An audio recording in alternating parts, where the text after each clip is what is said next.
Let me show you how to turn on or off silent mode on your iPhone. Now, if you're on your iPhone and you either want it to ring or you don't want it to ring, I'll show you how to toggle it on or off. But first, hit that subscribe button down below. It really helps me out. Thanks, guys. If you have a newer iPhone, you'll be able to see above the volume up is what's called an action button. Now, if I press and hold on the action button, it switches from silent mode. Again, I press and hold to ring mode. Essentially, this turns on or off silent mode on your iPhone. Again, press and hold on it. If you have an older iPhone, it'll be a little physical switch button where you can push it back to turn on ringer mode or forward to turn on silent mode.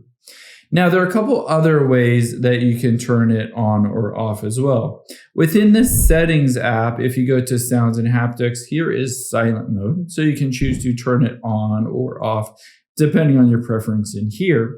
But there's a third place that you can easily access it as well. In the Control Center, just swipe down from the top right, you can see there's that little bell icon. It says silent mode off.